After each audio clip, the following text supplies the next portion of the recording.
ചന്ദ്രമതി, ഈ തള്ള ഇത് എവിടെ പോയി കിടക്കുന്നു രാവിലെ? ഇപ്പോൾ എവിടെ പോയി കിടക്കുന്നു? ചാരുലതേ മോളെ, വെളുപ്പിന് വെറുതെ വിളിച്ച് തൊണ്ട കളയണ്ട.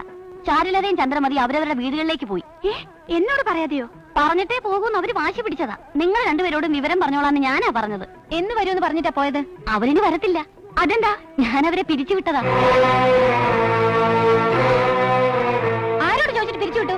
2 മരുമക്കളുള്ളൊരു വീട്ടില് ജോലിക്കാരിയുടെ ആവശ്യം എന്താ? അത് തീരുമാനിക്കാൻ നിങ്ങൾ ആരാ? ചിറ്റമ്മ. ഒരു ചിറ്റമ്മയ്ക്ക് അതിനുള്ള അവകാശം ഇല്ലേ മക്കളെ? അവകാശവും അധികാരമൊക്കെ കിളവന്റെ അടുത്ത് മതി. ഇങ്ങോട്ട് എടുക്കണ്ട.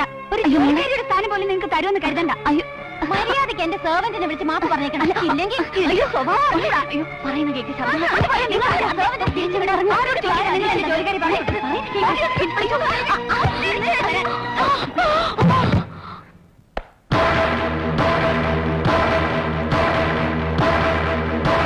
పోనీ పోనీ అంటే తల మీద ఎక్కుతావా? నేను గుంటూరు పార్వతిని అంటేనా?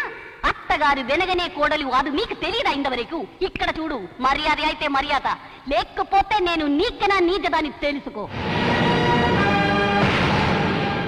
ഞാൻ ആരെന്ന് നിനക്ക് അറിയണം അല്ലടി? നിന്റെയൊക്കെ അമ്മായിയപ്പന്റെ ഭാര്യ. ഞാൻ നിന്റെയൊക്കെ വേലക്കാരിയെ വിളിച്ച് മാപ്പ് പറയണം అల్లడి? సర్వంటులు పెద్దదాన్ని తీసుకొచ్చి ఇవ్వడానికి మీరిద్దరు అంత పెద్దవాళ్ళా? నేను గుంటూరు పార్వతి అంటేనా? నీకు నా పెట్ట చవిటేలని చూసే చానవే జాగ్రత్త. എന്താ പ്രശ്നം? ഡ്രൈവർ ഗാഡിക്ക് ഇക്കടെ എక్కడ ఉన్నానോ అక్కడ ഉണ്ടാവും. బయట പോ. ഇറങ്ങി പോടാ. അത് മലയാളത്തിൽ പറഞ്ഞാ പോരെ? ഇംഗ്ലീഷിൽ പറഞ്ഞോ? പോടാ. അല്ല, ഇതെന്താ ബാധ കയറിയോ? ബാധ കയറിയടാ നിന്റെ തന്തയ്ക്ക്. അയ്യോ ചേട്ടാ, ചേട്ടനൊന്നും തോന്നരുത്. തന്തയ്ക്ക് പറയേണ്ടടുത്ത് തന്തയ്ക്ക് തന്നെ പറയണം.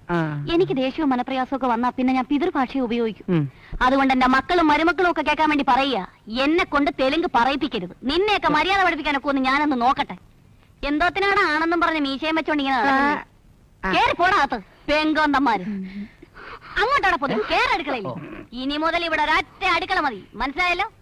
പോ ചെല്ലേ, പോ. എല്ലാരും പോക്കോ. ചേട്ടാ എങ്ങനുണ്ട്?